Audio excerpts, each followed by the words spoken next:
Thank you, Liam. Thank you, Mr. Chairman, and welcome, councillors. I wanted to introduce quickly Peter Croft. Peter is from our urban regeneration team, and Peter and I will be handling questions and also presenting. But I've also got some of my other staff from the team. I've got Moana there as well.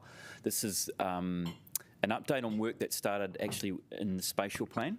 One of the important things we need to remember as we're dealing with the day-to-day of speed humps and raised pedestrian platforms is that we still have an obligation to plan strategically for the city. We are a planning authority, and when we adopted the spatial plan, which of course led to the district plan, one of the actions was to realise that because we don't have a lot of greenfield land to grow into, we actually need to meticulously plan how we grow up. And this is really about what today is about, is trying to brief you on the work program we've got currently underway and provide a little bit of a picture about how that's going to roll into the next LTP. But I like to look at this planning exercise as an altitude experience. You know, when you do something like the spatial plan, you're at a very, very high altitude, high elevation looking down on the city. And as we adopted that and consulted on it, etc., and went into the district plan, we started to drop in altitude and get into the finer grained details of the city, where the zoning is, how do we upzone parts of the city for the benefit of the city. The precinct work, the growth precinct planning that we're doing at the moment is really dropping down again in altitude, dropping to more precinct-based approach to about, now we've identified where the growth is happening in the city. The focus areas have been identified and set by you all. We're now needing to understand how we're going to enable that growth to occur. And that's a way to introduce the presentation, I suppose. So what I wanted to do is show us a little bit about, show you a little bit about where we came from. This slide is the spatial plan and the action that came out of it, which basically says, look, we're going to do more detailed planning around the areas we desire for growth to occur. And that's the enabling piece around this work that's been happening for quite some time.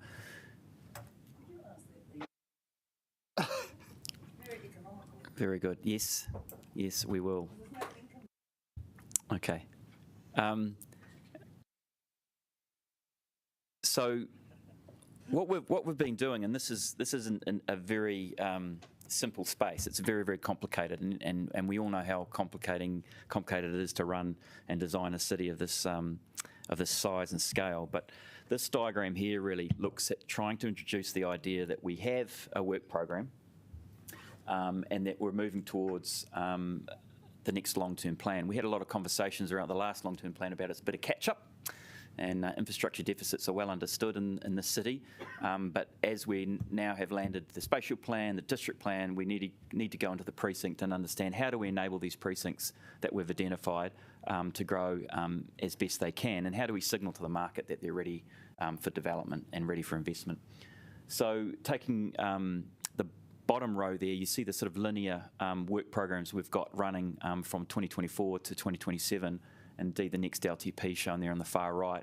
The growth precinct plan that we're briefing you about today, that's the whole linear task of identifying the priority areas, the interventions we might be looking at to considering, and then of course the scenario testing that happens. It's very important we do this work from a market point of view, that you know, we need to understand whether each scenario may unlock more potential for housing, for example, and growth generally.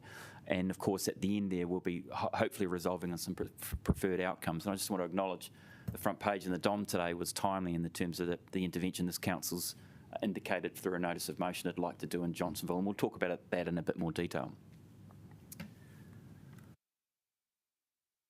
So since we last spoke, we got together with a number of councils when in May, was it May 23? Yeah, 24th of May 23.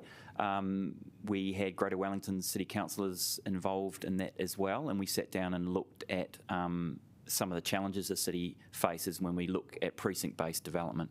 And we are moving on from that now. We're getting to a position where we'd like to share with you some of our thinking to date.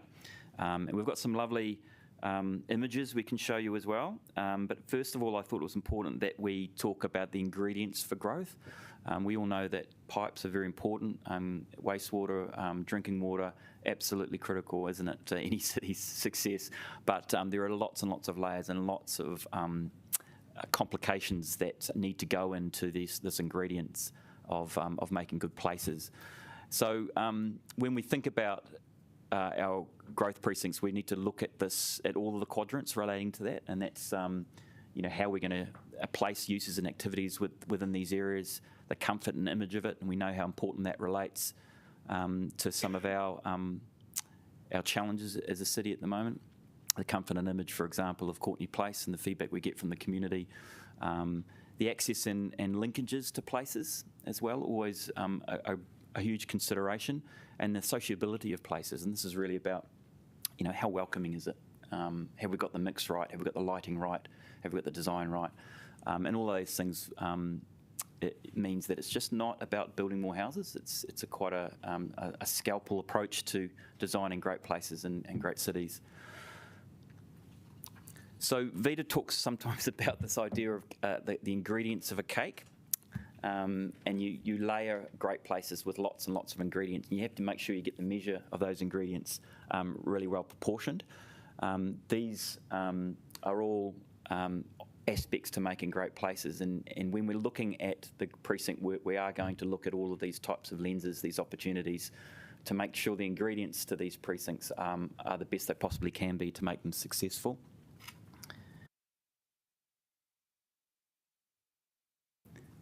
So also housing, you would have seen this earlier slide before. As I've mentioned, we've got a little bit of greenfield development, but mostly through geographic constraints, Wellington has to look at its brownfield areas, its regeneration areas, its infill areas. And in doing so, you've got to consider all the types of housing across the market that might be appropriate and available. So, is it in your email inbox? We'll get to that question in a minute, Nicola. We'll take questions when I finish. I think there's 5 minutes. Come up on the screen. Yeah. We'll come back to that. Who's online? Is that They're muted now. Thanks, Letitia. Site coverage ratio. Site coverage. We'll pause for questions and come back and answer that. But I just wanted to explain that when we look at the types of housing, we're actually looking at everything from our greenfield areas all the way through to high density. And I'll give you a sense of what the yields are later from some of the more detailed work that Peter will talk to. So there's some lovely images here, but basically the challenge of the city is twofold. We do have an ageing population, but interestingly, our population within the central city is growing. We've had some media, as you all know, that we may have lost a couple of dozen people over the last stats quarter, but what we're finding generally is that growth is consistent with our 50 to 80,000 target range over 30 years, and that is likely to continue. We can't control settings around immigration policy or macroeconomic issues, but what we do know for sure, and we've got a slide here through questions time if we can. If we get it, we can show that the variability for forecast population is quite considerable and has been for quite some time.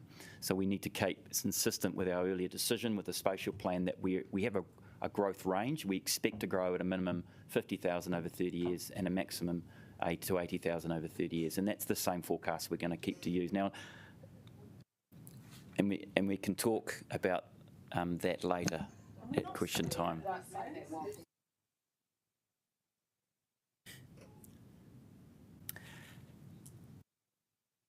So, moving right along, I wanted to hand over now to Peter, and Peter will take you through the growth precinct planning that we're doing. You'll see some of these areas that are quite familiar to you if you're ward-based councillors, and again, what we're effectively showing here is a precinct-based approach to the central city.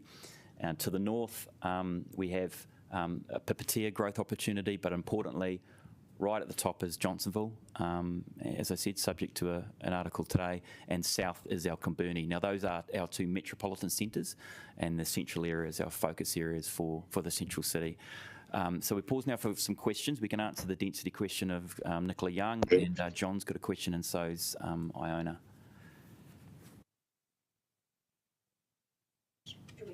Yes.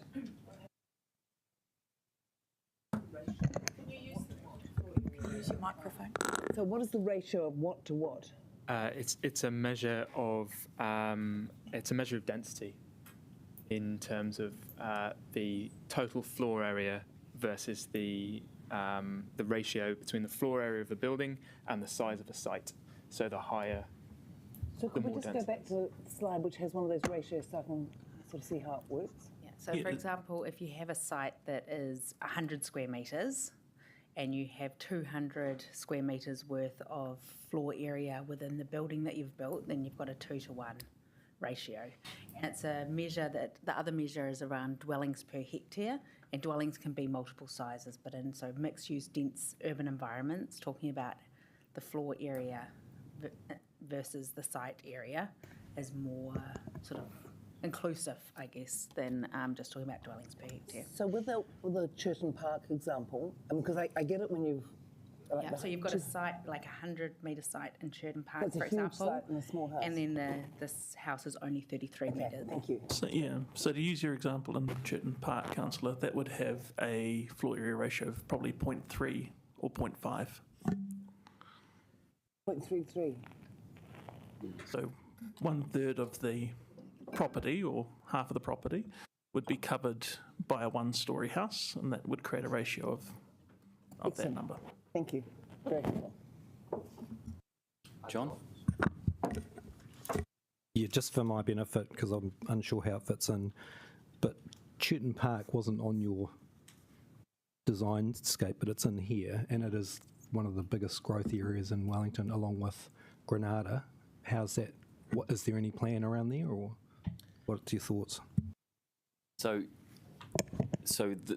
As we said before, and I acknowledged earlier, we have growth areas in greenfield context in Churton Park. I think there's about 2,800 or 3,000 lots in supply, but the majority of the growth of the city will be happening in our precincts. So the other complicating factor is because it's brownfield and because it's an existing urban area, it's very complex and difficult. Greenfield development is actually quite easy. In the end, you are extending to the existing network with new pipes, but primarily it's very one-dimensional in that sense. So the growth work, as per the spatial plan, was really about trying to understand, the placemaking elements as well as the housing elements that we need for each of those precincts, and that's the reason why it's precinct focused at this stage.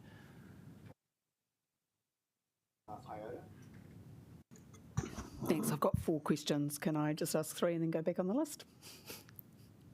Thank you. Liam, last time we did our LTP, that we said, oh, we'll do this LTP for growth. Then we found that we had to play catch up. And the costs are going to be high.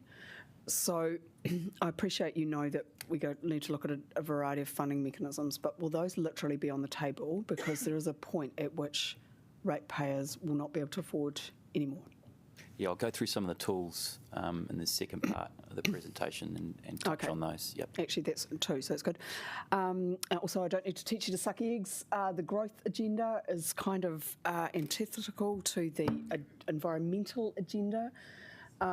Is there going to be some sort of critique of how we can meet people's needs without stuffing up our ecological systems? Because I think this is quite an uncritical kind of framework to put on meeting our needs.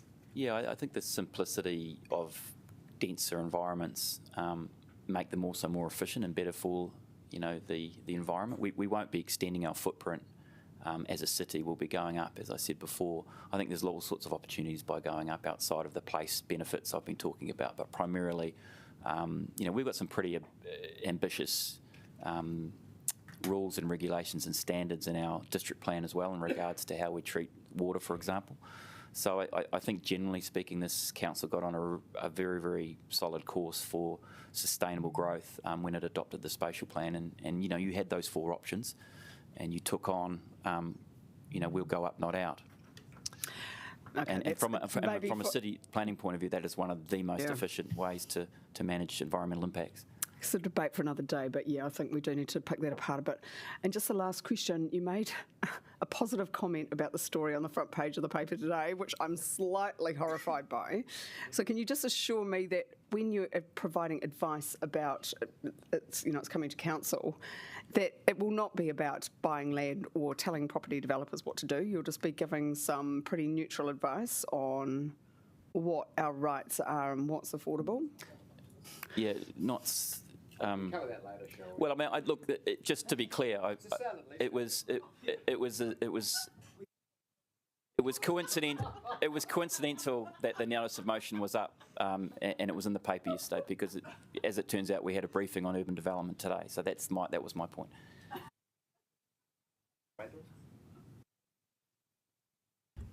Yeah, you said that the plan will only be going up and not out.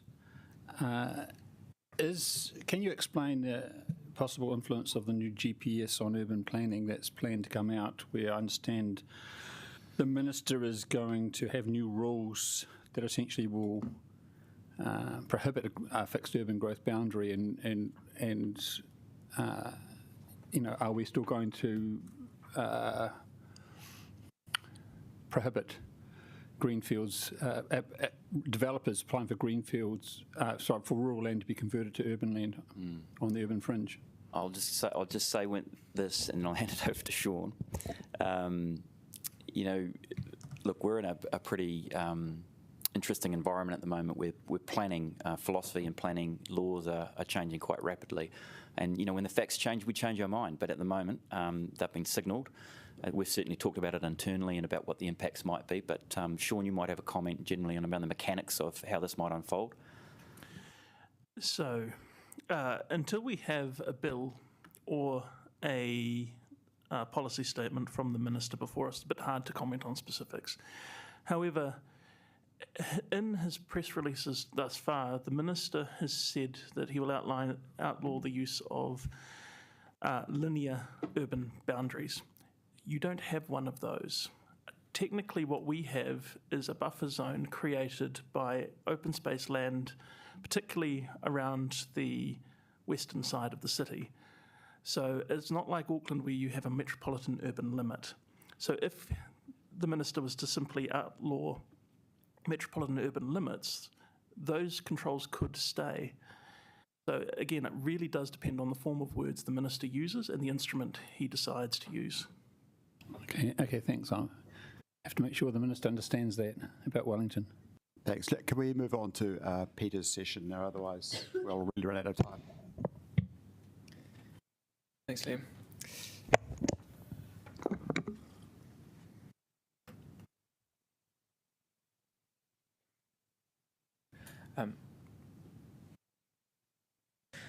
So I'm just going to step us through how we identified the priority growth precincts and why Churton Park is not one of them. And later on, we're also going to be working on stages 4 and 5 in that little diagram around testing growth at precinct level and those scenarios heading to the 27 LTP. We haven't done that work yet, but we've done some upfront case study work just to sort of outline that process, which we think will be useful. So the spatial plan identified areas for growth over the next 30 years, and the preferred option that came into the spatial plan was growing in the central city and metropolitan centres. That, I suppose, then fed into the district plan and was codified in that with the upzoning we saw in the city centre zone and the metropolitan centres. And it's those areas, so the city centre zone and the 2 metropolitan centres, plus the 15-minute walking catchment for the CCZ and the 10-minute for the metropolitan centres to align with the minister's decision, set the scope of the growth precinct plan. And what we did was to jump down right into the fine grain to look at the characteristics of individual property parcels. And then, as Liam was talking about, sort of altitude, come back up and look for patterns within that. So as I say, we assessed each individual property parcel within that scope area against a long list of characteristics, which is not important to know all of them, other than some of them speak to the market, so things like site utilisation. Others speak to strategic or longer term concerns such as climate risk. So analysing against a number of different criteria. That was built into a GIS, Geographic Information System model, to do the hard work for us, and effectively it's a spatialised spreadsheet. And it's important to note the limitations of this here, both there's a limit in terms of the data sets we have, but also really this is not intended to be an investment tool. It doesn't tell you that this specific site is good for development. The purpose is really so that we can come back up and look at things in the aggregate and look for those patterns. So there's a lot of high-scoring sites in this area, and it warrants more analysis. The useful thing about building it into a GIS model is that you can apply different lenses or considerations by weighting different criteria. In this weighting, we've given a higher weighting to issues where individual parcels are exposed to climate risk and they get a lower score. So you can see through here, for example, the CBD is exposed to some climate risks and then subsequently comes out in a lower score when you start to look at it through this lens. You can change the weighting of that and look at it through a capacity potential by weighting other criteria more highly. So it looks more to things like site capacity. So here is the scope with every parcel within it ranked. Not particularly useful to look at. And so we need to sort of get down into a bit more. This is when you take away that bottom 50%, the poorer scoring sites, plus a sense check of things like we assessed every single parcel, including Government House and Parliament and Pukeai. So some of those came out in that. And I've always talked about this needing to do a bit of a squint test on this to start recognising those patterns. There are lots of ways to analyse and mathematical models for clustering and so on, lots of different ways you can do this. But really it's about recognising a pattern, and this heat map starts to do that, does that squint test for you. Here are the priority growth precincts. So effectively these areas that we think have the greatest potential for urban development, overlaid onto that heat map. And then, yeah, here they are within the scope again. And you'll notice they're all in individual parcels. There's a big lump in Tiaro that we've broken down into recognisable neighbourhoods to keep it quite manageable, but also to differentiate as well. You'll note there's a sort of colour gradient on this, and there's a prioritisation based on the concentration of high-scoring parcels. So the top three would be the area around Cambridge Terrace down to the basin. In at 2 was Adelaide Road, and in at 3 was Johnsonville. So that's it in a nutshell. So that sets out the sort of academic way we've tried to understand and score these sites. So we've got time for questions.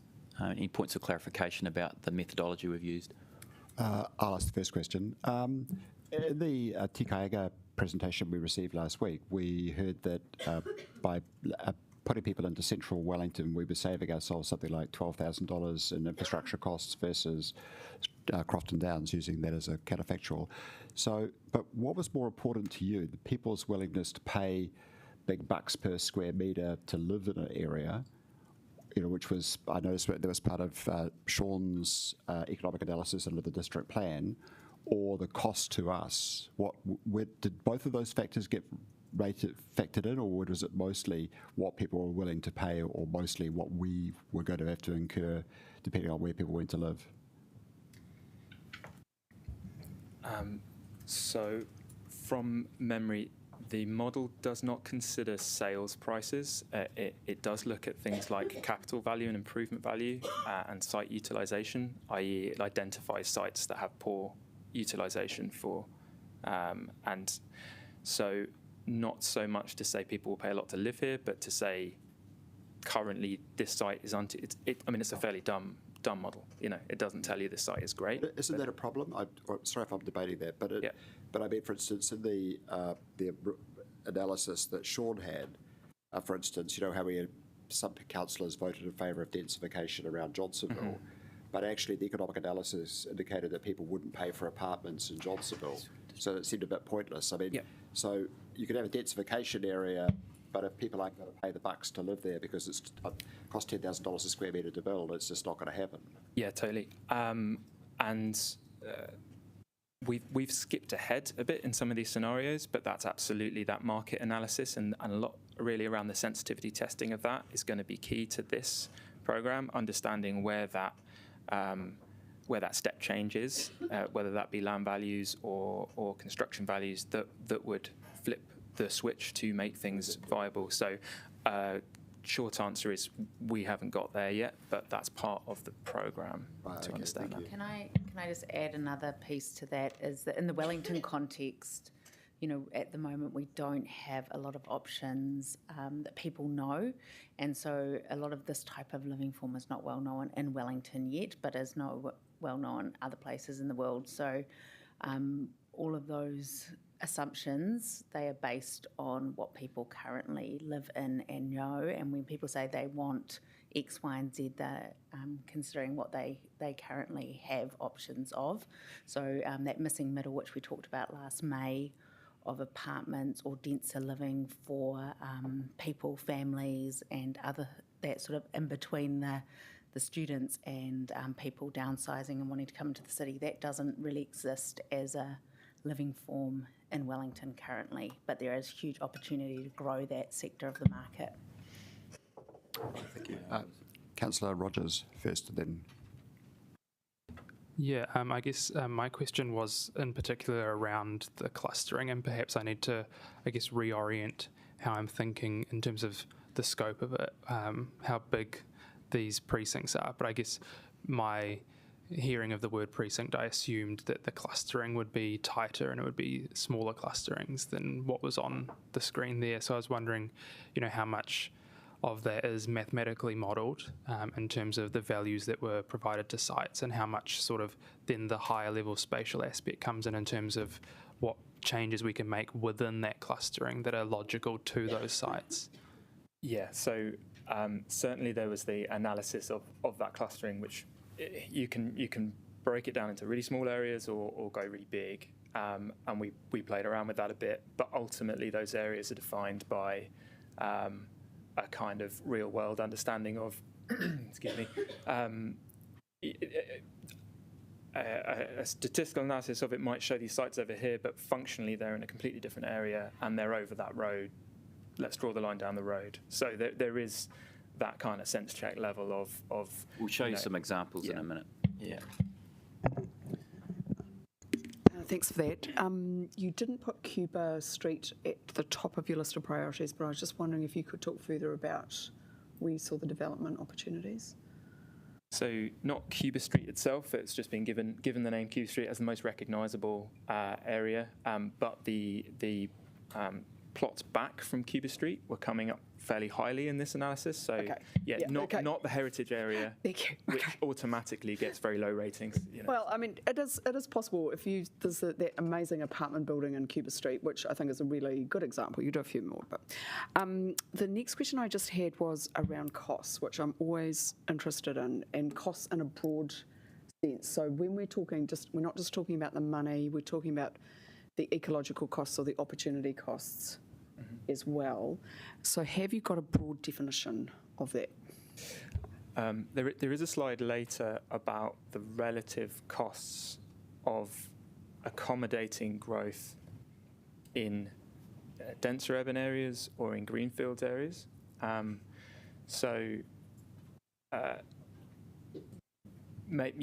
we'll get to that. Okay. If you want to deal with that later, that's all good.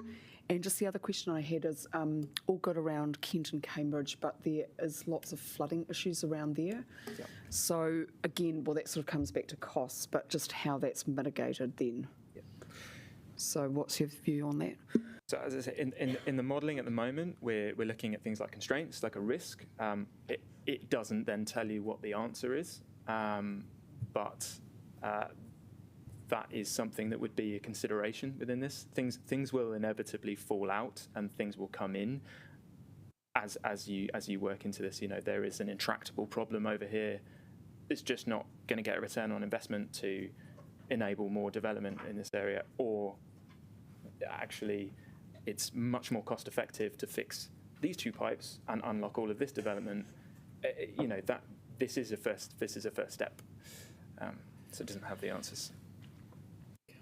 We'll keep going. I think that's the last of that section. So we're just going to Geordie's earlier question, we're just going to show some of the finer grain work we've been doing after the analysis piece. Sorry, just one last question. Because you looked at the realisable value of the different sites, you know, in terms of looking at the future and what could possibly be going there in terms of the different precincts. Is that correct? Is it possible to get that information for Johnsonville? You know, what is it you're looking at for housing development in Johnsonville in terms of this high-level plan? It's not currently in the model in that we don't have that as a data set that the council has. We looked more at the ratings values and the relationship between the improvement, the capital and the value that is used for rates. The only work we have that's not current is Sean's work on the realisable yields. Okay. Which is not, yeah. So yeah, we thought it would be useful to zoom into a real place and not a GIS model, and look at one of the priority growth precincts in more detail, and we chose the top ranking one, the area around Kent and Cambridge Terrace. So you're coming down to the basin, over to Taranaki and through to sort of Hania Street in the east,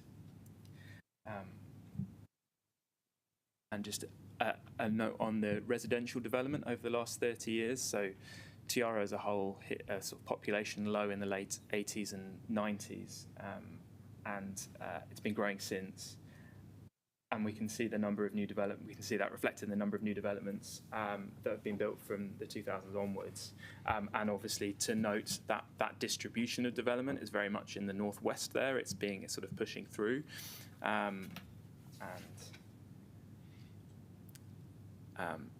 obviously, houses are not the only thing that's happened in this area. We've had the Aris Tunnel and Pukeahu Park in 2014.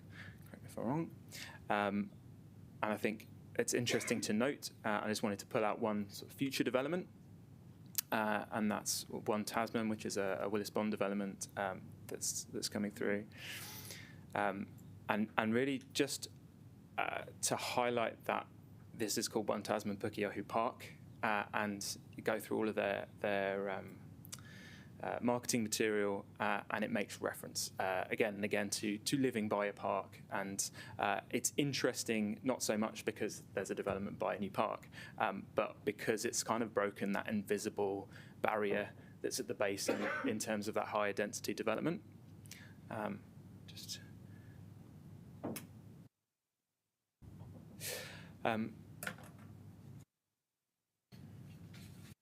So this slide shows, or rather, the projections, demand for projections are that growth will continue at a similar rate over the next 25 to 30 years in this area.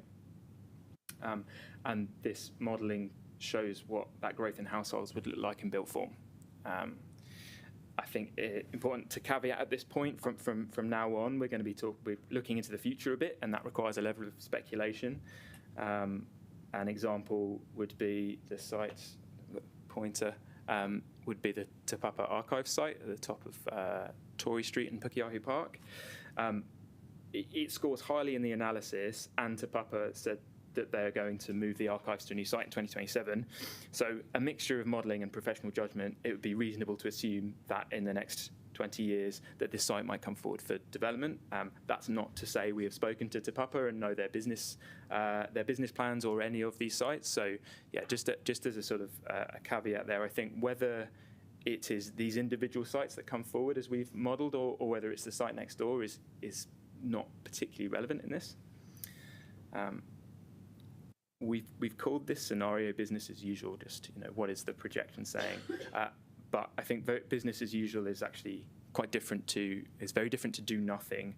And we will use this graph a few times in the coming slides, and it's a sort of graphical understanding of interventions and impact, cost and complexity. So the higher into the top right quadrant you get, the higher the cost and also the higher the impact. The bottom left quadrant would be low cost, low impact. Just as a way to start comparing things that are otherwise quite difficult to compare.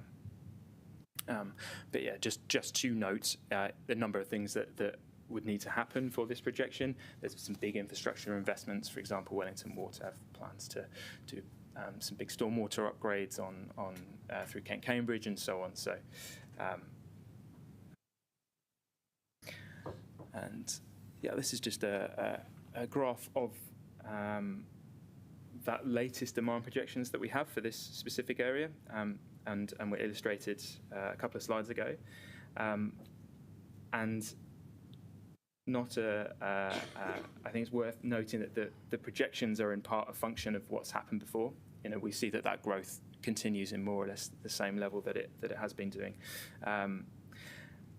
and that when you take this out to the whole of Wellington City, it's a fairly similar picture. So you see similar rates in the northern suburbs and so on.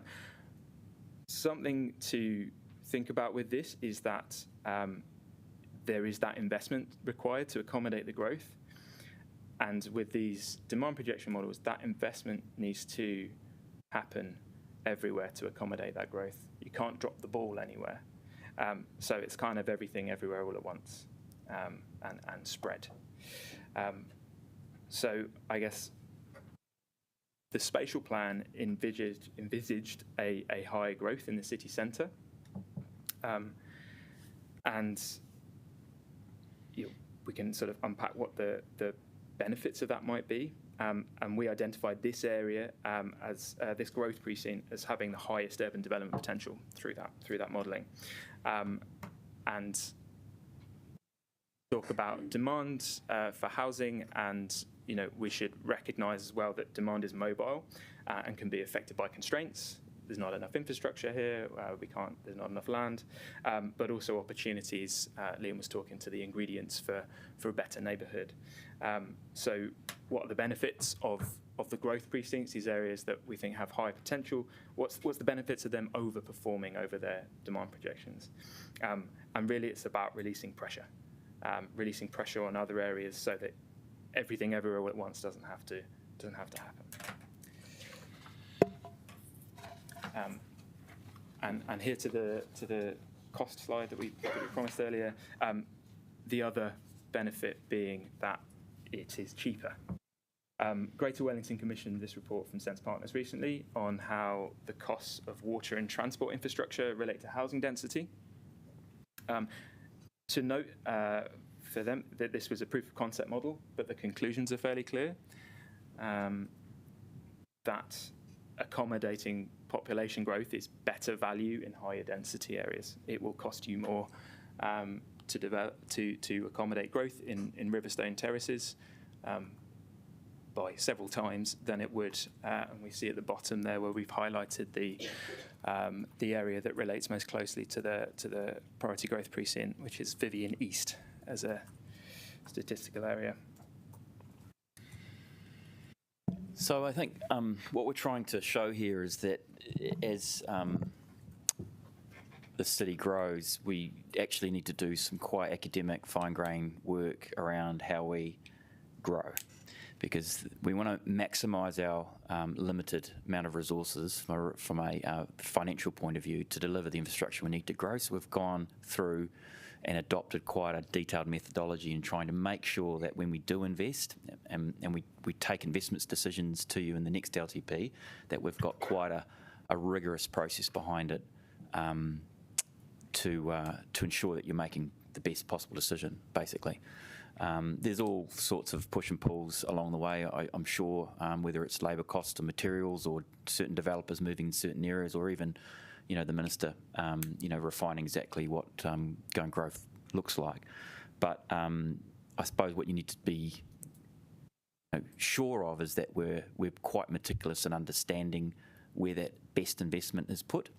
And that when we do discover more about this process and learn more about these areas we're honing in on, we'll be able to start to tell you what what sort of level of investment is required.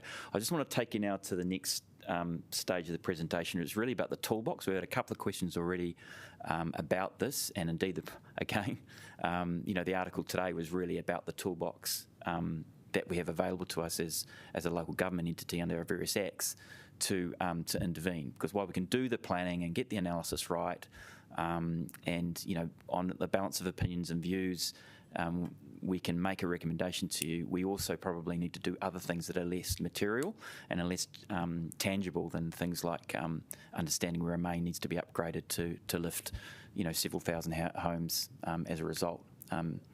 So what I wanted to touch on now is just the tool side of the argument, I suppose, or two side of the business, the toolbox. You've just seen that Pukeahu Park example where we invest in public realm and private investment follows. It's a similar sort of argument that was put through MRT and light rail. There's lots of conversations around where the buses bring more investment than light rail. But the same sort of thing is you can apply to Courtney Place, and indeed is why you're looking to invest in there outside of the transport improvements.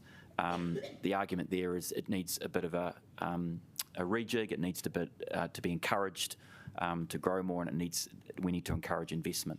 And so the same sort of thing applies there. That is absolutely in our toolbox. It's the public realm element that we do so well through Parks, the Parks Department and our city design team.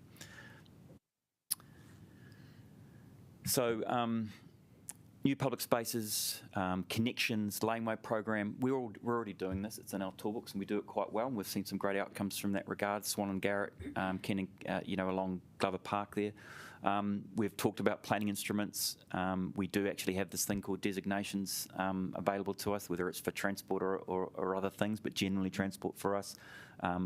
We've got consenting processes and the quality of the service we provide, the quantum of resources we put into it. You've still got to keep your eye on the ball in that game. It's it's an opportunity for us to do better here. I think our approach towards key accounts for people who are bringing housing to the city is a good one.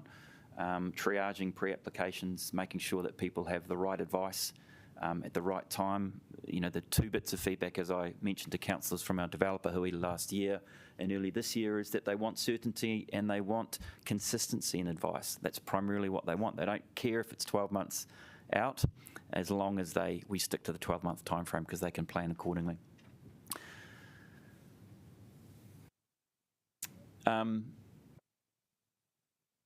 Utilising existing assets, we do things quite well already in this space, and a lot of councils do, within the Wellington region and within other metropolitan centres. But the idea of the public sector collaborating on projects, we've seen examples of that with the university in Te Kāinga, with Kāinga Ora.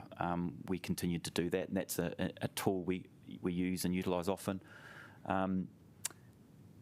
The financial tools, hopefully they might be growing over time, but generally speaking, we have our development contributions. We are very, very recently just updated our DC policy, but that is with very little growth loaded into it. The work we're going to do in the precinct space is trying to understand the actual investment on the ground that's required to maximise that impact and redevelopment of those precincts, which will have an implication for the next development contributions policy and the next LTP. And of course, we have and you do use targeted rates, and we can and look to explore capital land capture values. It's been talked about nationally already, mostly in the greenfield areas, and we'll see whether that tool eventuates in any more detail. Again, partnerships. We're pretty good at this as well. Te Kāinga, again, a good example. A number of land parcels along the waterfront, ground leases, the redevelopment that we've done over the years there. A number of parties being involved. We've got a great project at Te Ngākau that's currently happening as well. So lots of public-private experience in that regard, and us bringing the land to the table and the market bringing the development.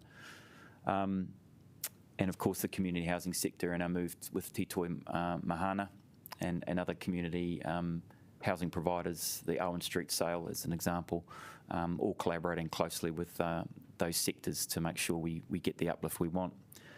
The infrastructure investment's a bit of a no-brainer. That's probably where we have the most contention, of course, but very, very important on a number of levels, whether it's social infrastructure or transport infrastructure.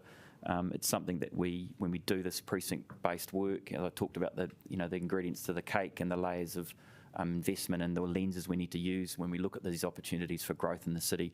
These are the types of things we need to bring to the table to help catalyse some of those precincts to be developed.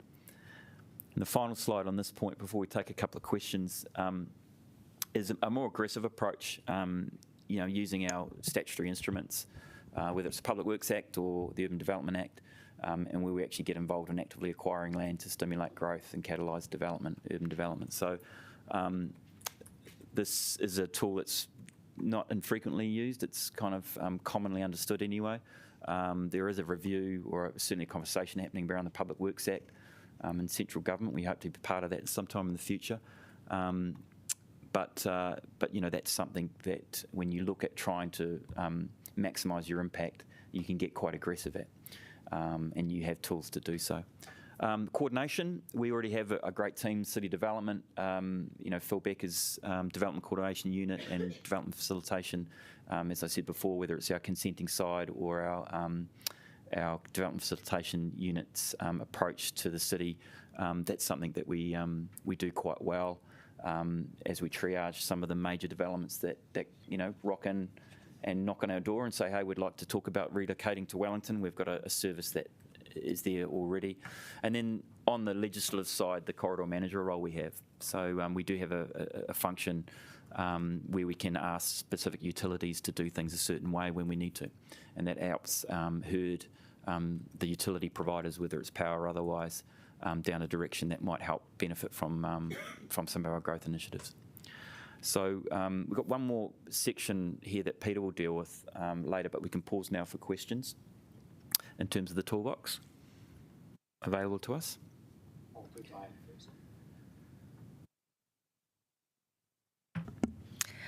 So there's been a number of precinct plans, and we've never really progressed on them. And in particular, we had a city framework, I think it was 2011, and also the Adelaide Road one.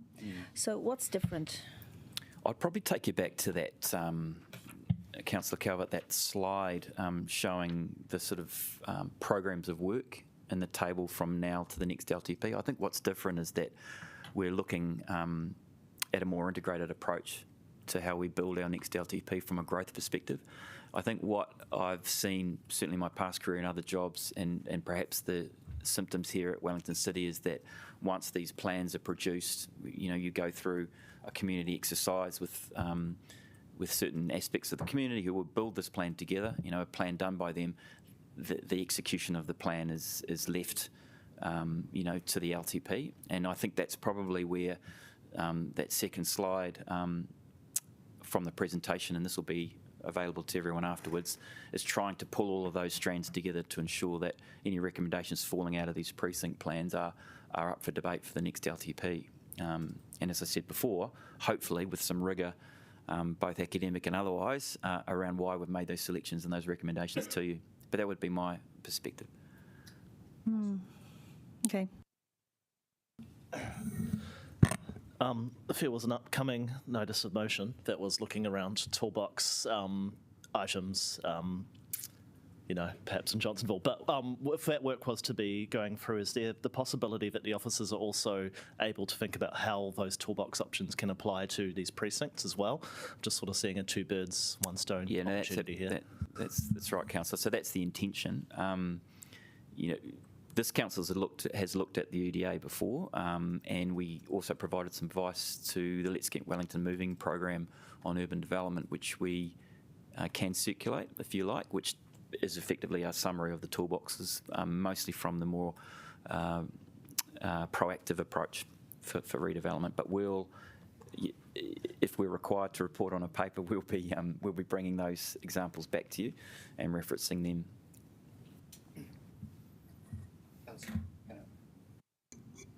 I probably need to take this offline, but just the cost model for me is fundamental because it does operate within a capitalist context.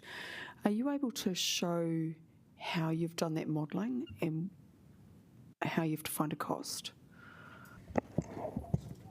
What, are we talking infrastructure or? Yeah, I mean, and this is a serious question. Yeah, no, it's fine. That the way we look at cost and under a traditional economic model has fundamentally stuffed up our planet. So I just want, and we've talked about this before at council, about just.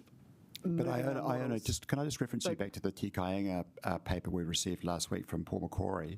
Maybe have a look at that paper and then see if there are deficiencies in that cost analysis, because I felt that actually looked at the environmental impact as well as the all sorts of transport costs, infrastructure costs, the whole. So that would be a good place to start. Then, if you feel there are gaps in that analysis. Well, no. The point is that for me, I feel there is a gap here in the work that you presented. But look, maybe I can just take it offline. But I do think we do need to look at all those costs as well. Just to be clear, I know we haven't got to the cost model yet. I think what you saw on that slide was the Greater Wellington work about the balance of greenfield development and brownfield. And Tim's correct, that point around Paul's most recent Sense Partners impact analysis on the Te Kāinga program did go into those other dimensions, quite a bit of detail. So we've got a number of examples of how we calculate costs, but to your point, I think we haven't got there yet for this work, where you would like to look at the full range, the holistic range of costs. Okay, and then the other question, I say this with respect, but are we going to take a pretty careful look at how we deal with land acquisition? Because I think a review would be helpful before we do that. And I think Diane's point is pertinent. I'll take some responsibility here. We're great at coming up with plans, but we don't do them. But we need to be careful about how we execute them. So we protect council interests. Understood. It's a precarious process if you do decide to go there, and you need to be watertight. Yep. Yeah, I guess as you alluded to before, the idea of the sort of population growth and the projections that are associated with it often come up in contention around the discussions planning for growth.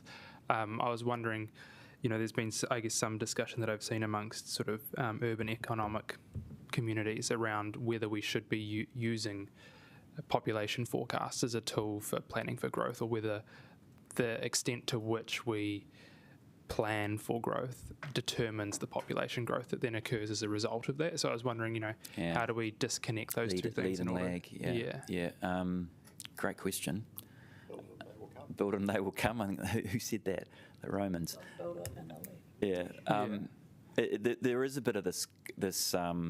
Look, certainly from often talk about flagship or magnet infrastructure, and you see some of those more extreme examples in the Middle East. I don't think New Zealand's probably seen anything like that. It's a very, very interventionist approach to cities, but it is and has been used before. Absolutely, there's no question about it. On the population forecast, do we have that slide available? Just while you might be worth just to show you that range. Can I ask you sort of an associated question? Is that in the last decade there's been far greater jobs growth in Wellington than there has been population growth. So clearly a large number of people work in Wellington but have preferred to actually live in Kapiti or Porirua or the Hutt. Do we know why? In other words, if we are going to build it and hope they come, do we know what it is that is attracting people who work in Wellington but are now commuting out of town? Is it cost, or are there qualitative factors that? And I'm kind of looking at the demand side of the equation. What do people want? So there's a couple of infrastructure issues here in that the railways have got better and Transmission Gully has opened up, so it's now quicker to get. You're not spending so much of your time commuting to Waikanae, so that's an issue. Demand-wise. Yeah, I guess demand is a mobile thing. If those areas can compete against the amenity values, then yeah, I don't know if councillors were. I'll go there in a tick, Sean, but I don't know if councillors were invited to the lunchtime presentation by Motu, an economist out of Brisbane. He talked at quite some length about amenity being the draw card. It was a point I was going to pick up in the presentation actually, which was around the layers. But to Peter's point, it is a big draw card, and when you think about the job growth is a number of factors into that. I think it is true that our public transport has improved. It's far better. Transmission gullies made a difference. But the amenity of what the city centre of Wellington provides to the general catchment workforce of the region is a definite factor, right? And I think when other areas can show that same level of amenity, then we might see a slight shift. But we are blessed with an array of public and civic facilities that make it just as more attractive to work in the city and spend time in. Sorry, Sean, did you want to add anything? So the land markets within the region operate at a metropolitan scale. So if you look at things like the housing and business assessment and the future development strategy, that's why those are done reasonably. And within that, there's the ability to substitute. So commercial and industrial uses are much harder to substitute from a land use point of view than a residential use. So, for example, the agglomerative economy within the central city supports firms that need to be close to other firms. Those firms can't necessarily operate in other environments. Residential is not like that. It's much easier to produce residents in other locations. The other piece that becomes important is preference and ability. So in environments where there is little capacity to construct, then often people will begin to trade off living close to work or an economic advantage against perhaps a quality of life or something else. And that's what you find in central cities. People will pile themselves up in apartments because it's a place they want to be close to, and they'll want to be close to it for either amenity reasons or economic reasons or family reasons. By the same token, there are certain sectors of the population that may, say, like to live in a 5-bedroom house next to a golf course. It'd be a nice section to be in, I must say. But you will find that their ability to choose will be places like Trentham or in the Hutt Valley where there is space. And so when we start to understand how the economy works, what we're actually understanding is an abstract of people's behaviours. Yeah. Councillor Randall. Thank you. I mean, my question actually follows a wee bit on from that. Given just in terms of the information needs to be put before us, I think we do need to look at our plan in a regional context and get information about what has been happening, because the region as a whole has been growing pretty steadily, and that's part of the story I need to understand. There's a lot of talk about people, especially now they may have jobs in Wellington in quotes, but the reality is that they live in a new Greenfields house that's expanding, and they commute in once a week to their meeting by train. And so that I think that information, I think we should have an understanding of where growth is happening and why it's happening where it is. So is that able to be, produced maybe for the next round, or do some work in that space? Well, we've got the Wellington Regional Leadership Committee doing a lot of that work. I'll pass over to Sean, but he's closer to it. So one of the reasons why I'm not doing the spatial plan update until next year, where we phase growth against infrastructure provision, is because the statistical advice we need from the census doesn't get released until October at an SA2 level. And once we have that data, we will be able to start resetting the models we use and have a stake in the ground at the last census that we can then start to refer to. So I think post-October, we will be in a better position to answer some of those questions.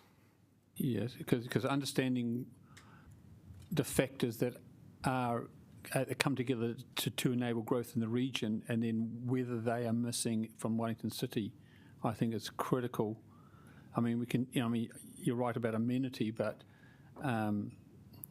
it's partly deciding on whether we're a city of people who have free choice and they like amenity, they come here because they like, the restaurants and such like, but they're actually wealthy in New Zealand terms. They're not price sensitive versus maybe more price sensitive stuff. Second question is a bit related too, because I was wondering if you could comment on the influence, because the regional council has some very strong views on this and they've got their own frigging plan. And I was wondering if you could comment on its influence on us and whether that's finalised and how it controls things that are at a regional level. Well, she is, I know. I'd hate to put Kim on the spot, but thank you, Kim. Yeah, and Sean, I'm sure, would be happy to say something as well. I think there is a review underway that we've just put a submission into, but not on this particular matter. Just remembering I'm not the regional council. I just want to point that out. So perhaps to some of those earlier points, so Sean's right. So we actually have the Wellington Transport Analytics Unit has just done a bit of work on census that kind of compares all the growth. That's going to be presented to a meeting that Liam's going to next week. So once he has that, once he's seen that, you can have a look at that. That tells you what you've probably seen in the media, that percentage-wise, kind of the growth has been on the fringes and the Wairarapa and Horowhenua, but the absolute numbers, the further you come into the absolute numbers are bigger. Yeah, and then, so your reference to the regional council's plan, are you talking about the future development strategy? So again, I'll just reiterate, you are one of 16 partners who sit around the room and sign that off, so it's your plan. So next year we have to do another housing and business assessment once the updated census figures come out. And this government, in their Going for Housing Growth, has said that we have to use high growth figures, which we assume at the moment is stats high growth figures, which is pretty much the Sense Partners figures that we have always used. So it'll be interesting to see how they come out. And then the National Policy Statement says if there's been no major changes or some terminology like that, but it's not defined, then you have to review the FDS. So we would review it by, just getting my years right, September 2026. So again, we'll feed into any long-term plans for 2027. But if there's major change, then you have to redo it again and you have to engage on it. So, but again, all partners will be part of that process. Great, Kim, thank you. Sorry, could we skip the last couple of questions here? They could add them on the end because I'm concerned about running out. We have already gone 5 minutes over, I think. So we'll go to Peter and then we can just finish off with any questions after that. Thank you. So we're going to present some scenario testing, 3 scenarios. And we have skipped ahead a bit here and missed some steps, which I can talk to at the end. But we thought it was useful to signal the direction of travel and get an understanding about combinations of tools that Liam described and the urban development outcomes. Important to note that these are not proposals. We've deliberately used a diverse range of approaches for illustrative purposes, and also we've tried to make the drawings pretty, because I can't help it. But we're really talking about designing the interventions and modelling the outcomes, and that's the difference I would talk about. So we'll take you through three different scenarios which sort of group some of these things in the toolbox together in different ways and look at the outcomes. So this first one's really around a public realm scenario, effectively, what the council does, but in this scenario, fairly bumped up. I think there is interesting using this area as a scenario because of the uncertainty around the basin and the second tunnel. This scenario looks at what might happen if Waikato go for a long tunnel, and there are opportunities to and that reduction of traffic around the basin and also on Kent Cambridge becomes an opportunity to rethink those spaces. I think looking at this, obviously, clearly the main interventions here are along Kent Cambridge and sort of extending Pukeahu Park down, and currently on land owned by Waikato, but in a long tunnel scenario, it's unlikely that they would need that for basin improvements. And what we see in this scenario is a very direct relationship between the intervention, i.e. some of that public realm upgrades, and the development that we see. I think back to the sort of graph looking at impact, cost, and complexity, and clearly in these scenarios, that upgrade of Kent Cambridge, which would be built off the back of the large-scale Wellington waterworks that are happening along there, is going to be both the highest in cost and the highest in impact. And I'll just take you through a sort of indication of how that might play out in this scenario in terms of that phasing.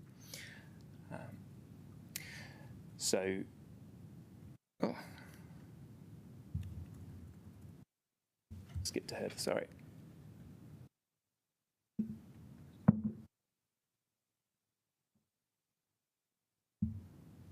Sorry about that, we've jumped. We can see it in reverse now. There we go. Wellington Water have that works in Kent Cambridge in their forward works for about 5 years' time. And this looks at that transformation that happens off the back of that, and also looking to prioritise some of those public realm investments where we know there are development opportunities. In this scenario, it's back to that Te Papa site and saying, actually, the Pukeahu performs pretty poorly in that area, and we could build off of that.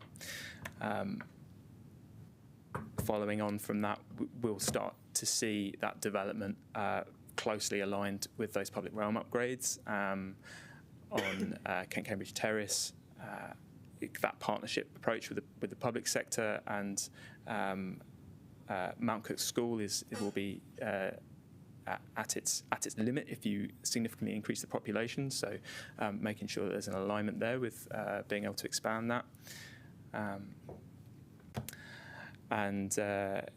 leaning into that public realm as a sort of council tool, additional improvements along Tory Street and College Street and Hania Street as well, and the development that responds to that,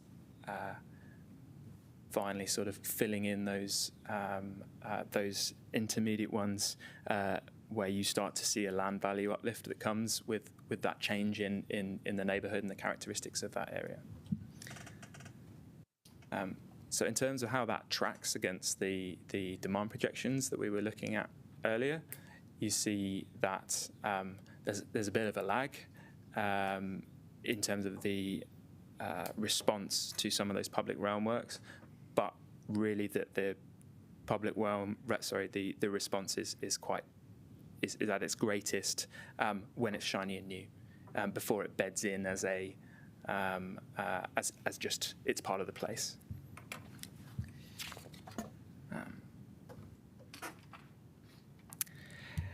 The next one for brevity is called policy scenario, but really it's policy and targeted interventions, and looking at instead of these large investments in public realm, whether there is a different approach that is more interventionist but a bit more pinpoint. At the same time, this looks at policy levers which tend to be blunt, and you can sort of see the reflection on this where there's a more diffuse response. I think just to sort of highlight, some of those policy levers, things around, say, a balance of ratings to encourage that might encourage car yards, for example, to think again about how they use their land. In this scenario, you might see things like those car yards along Kent and Cambridge actually consolidating. So not going away in this scenario, but intensifying that use and freeing up some of that land that tends to be in relatively few owners in this part of the city to take advantage of that and develop. We see in this scenario an MRT designation, which comes with costs potentially, and I'll run through that in the phasing, but also development opportunities as well. And in this scenario, we look at the Te Papa site as something that council looks to form an urban development authority to both look at earthquake buildings, assume that there's no magic fix to those, and there's some direct intervention that's required, so that they are either strengthened or redeveloped, but also looking to see how council could use an exemplar catalyst building to push the market to deliver better, thinking around, the choices of living in the city centre and that amenity, but then actually pushing for that accommodation to be of a better standard as well, through pushing the market. This scenario looks at a parallel tunnel, so that there is some intervention, there is some works around the basin there, and allows for that much longer term development of an MRT route on the let's get on to moving preferred routes. In terms of the tools in this, it's quite spread. You'll see the kind of the join between an MRT designation, which in itself might be complex but doesn't cost too much and has potentially a high impact. But in this particular area, if you designated for an MRT through this block, it's one of the areas that actually it's not on a road, and there are potential implications with designating through that can trigger things like property purchase. And as I say, that's where potential costs and opportunities come in. There's lots of ways that could play out, and I think there'll be a paper coming as well that talks to issues around that designation.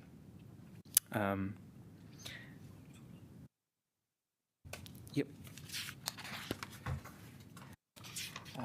Just flicking through the slides. Okay, cool. And then the last scenario looks at a development partner scenario, and I think this is one of the scenarios where we're looking at really pushing the possibilities and what the upper limits might be in terms of quantum and intervention, which one of the limitations of that is actually the number of new dwellings that the markets can sustain over time, and the apartment sales.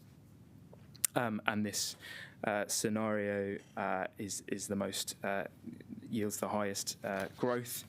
It looks at creating a development agreement with an investment partner and a development partner, and the formation of an urban development authority to act in that.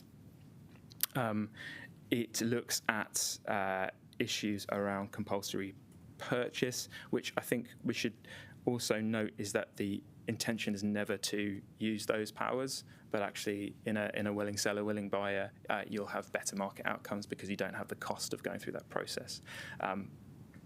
In the UK, it's often signalled and never used, but it can be a useful tool in this large-scale regeneration. I think in speaking to developers as well, there is definitely an attraction about being able to curate a neighbourhood instead of picking out individual buildings, and that's where you start to get a different level of interest. The scale of opportunity in pipeline to bring in other larger development players as well is required at this sort of scale to get those people interested, and also as a way of building construction capacity, which is another limiting factor on how much we can build, and the pace at which we can build currently. In this scenario, what WCC does in terms of what it pays for is really that public realm. It's part of the public ahead of development plots that are released down. And again, this scenario assumes a parallel tunnel in an arrangement that was one of the Let's Get Wellington Moving options in terms of how the road layout works. And we'll see that a clustering in the top right quadrant, some high cost and high impact things there. That's again a development scenario. You can see the process that we apply, and you could imagine the same process that might apply for Kilburnie, Kilburnie, or of course Johnsonville. And as we develop these over time, we'll be able to provide a bit more insights in terms of that graph which shows where those interventions drag to the top right-hand quadrant, or less intervention drags to the south, drags to the bottom left. So just looking at time, there's 10 minutes to go for questions. We're happy to flesh that out a bit more. There's a couple of little hero slides at the end there, which I might just finish on. And you can speak to Peter if that's all right. Do you want to have a crack at that? Yeah, sure. Just a quick note, I guess, on the graph, back to the graph, is, if it's going to do it, no. The scenario we were talking about, that development green one, is really one of those that pumps a lot of development into that area, in the sense relieving the pressure on other parts. It's not something that you can replicate elsewhere because the market won't sustain it. It's an all eggs in one basket approach. Just back to these, I think this was some imagery we produced at the end of last year. Not the same as any of the issues we're talking about, but I guess most similar to the development partnership. And these were produced partly so that we could be ready to go when talking to government around what the urban development opportunities might be in this area if they went forward with the plans that they had at the time for the long tunnel. We don't know where they're going to land on that, but just useful to see. Oh, sorry, I'll flip back. We're going to send, we can send these slides out as well. It's going to make the Greens find it really hard to argue against the long tunnel. It's going to be such a problem. That one's actually a parallel tunnel with some weird. Oh, right. I don't think Iona would like that. Can we go with Ray first, because he had his hand up? Yeah, your turn, you're down. I think this plan is, and going back to what Sean was saying earlier, is that I think the whole plan, including all the phases, is actually premised on saying that this is where people will, if they don't want to go there, this is their only choice. And when you're looking at the different phases, I think you're looking at just increasing the density in each of these phases.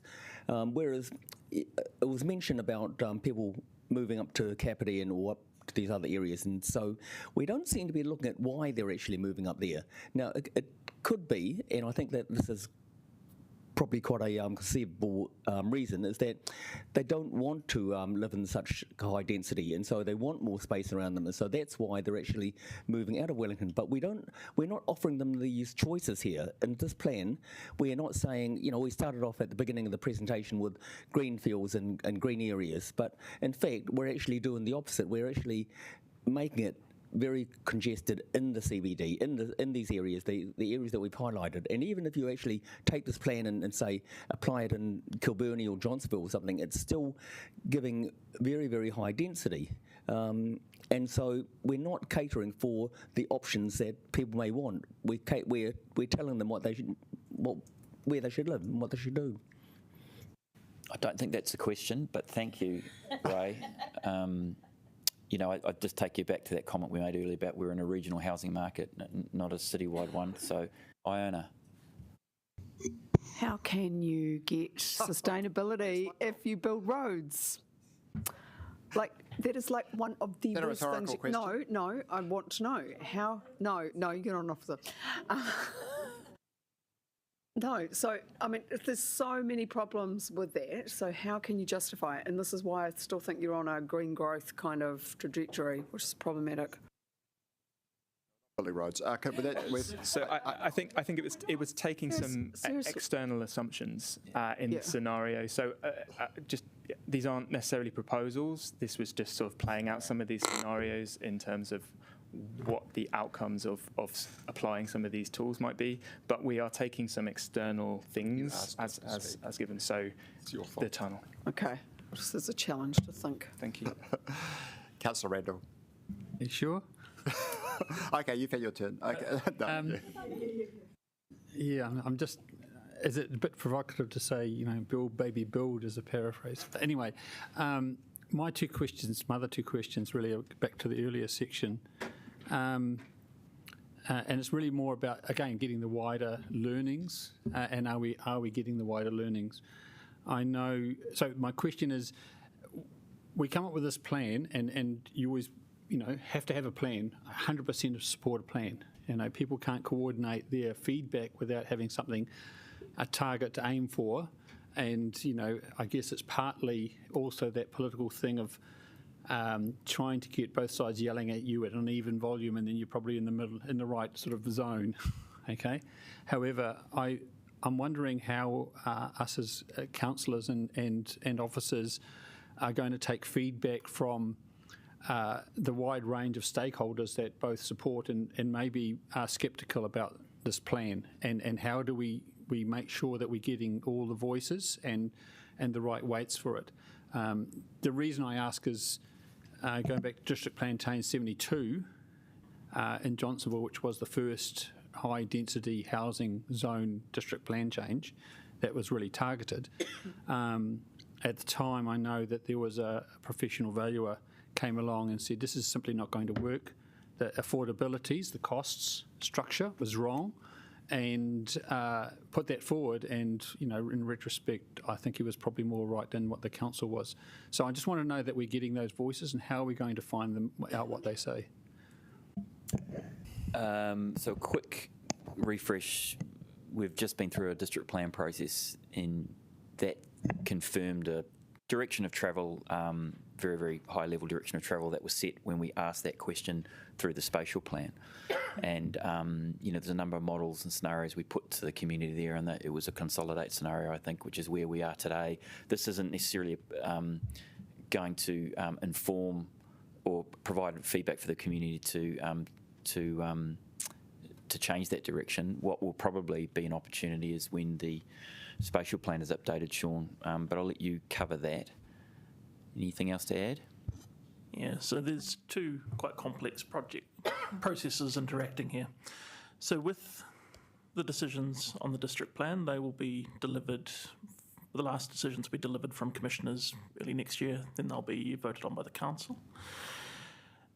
The spatial plan update is essentially to take those growth ceilings that have been set in the district plan, and then we have already begun work with Wellington Water and also the transport plan to take all of the different infrastructure classes that are then necessary to sustain that growth, to map them, to then understand which is the constraining infrastructure and what the investment steps and contingencies and how they are linked take place. It's a very complex piece of work, but it's absolutely essential for your next long-term plan and for the infrastructure strategy, and so that you can confidently say that you have the infrastructure plan you need to provision that growth. What this plan is looking at, the growth plan, is looking at, do you wish to use interventionist tools within those ceilings set by the district plan to assure growth within particular areas to then focus that investment? So do you wish to intervene along these different scenarios that Peter's outlined to make sure that the growth goes into this one catchment so that you can then align a particular investment program to it, being certain you'll be able to recover it? As city councillors, that is part of that key role you play in governing the city, is essentially setting those appetites for risk. And so what is important in these presentations is essentially, are these the types of tools that you want available to you for your next LTP.